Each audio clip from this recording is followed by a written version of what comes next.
복싱 라이센스를 가진 사람은 링 밖에서는 싸움을 하지 않는다고 합니다. 법적으로 프로 복싱 선수나 무술 유단자가 링 밖에서 싸움을 할 때 법적인 처벌을 더 많이 받는 법은 없으나 판결을 내리는 판사의 재량에 따라서 무술 유단자가 사람을 폭행했을 시 일반 사람보다 더 심한 처벌을 내릴 수 있다고 합니다.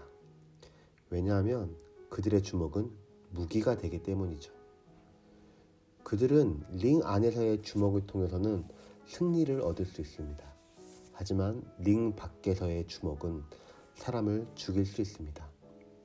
같은 주먹이지만 어떻게 사용되냐에 따라서 그 결과는 완전히 다르게 됩니다. 우리가 삼손을 생각하면 어떤 이미지가 떠오르나요? 강한 이미지가 떠오르지 않습니까? 기둥을 붙잡고 손으로 밀어서 무너뜨리는 장면이 떠오릅니다. 삼손의 힘은 강력했습니다.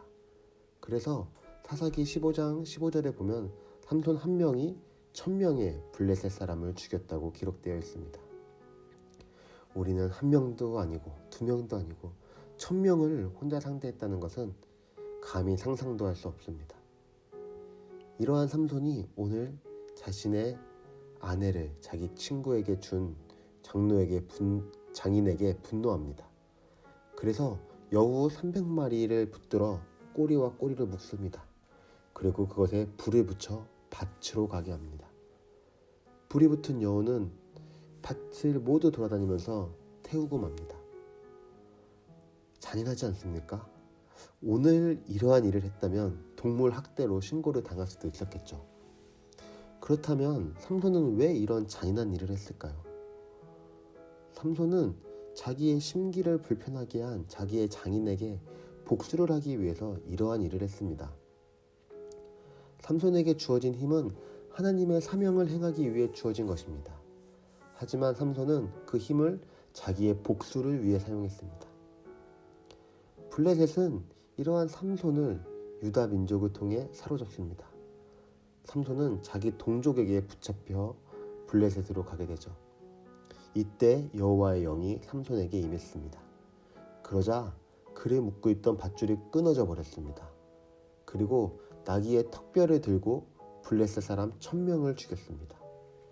여호와의 영이 임하자 삼손의 힘이 능력을 발휘하게 됩니다. 그리고 그 힘으로 블레셋을 물리쳤습니다. 하나님의 영이 삼손의 힘을 이끌어 하나님의 일을 하게 되었죠. 여러분은 어떠한 힘을 가지고 있습니까? 우리 모두는 하나님께서 우리 각자에게 주어진 달란트가 있을 것입니다. 그 재능을 여러분은 어떻게 사용하고 있으십니까? 하나님의 사명을 위해 사용하십니까? 아니면 자기의 유익을 위해서 사용하고 있습니까? 우리가 가진 모든 것들은 하나님의 일을 위해 주어진 것입니다.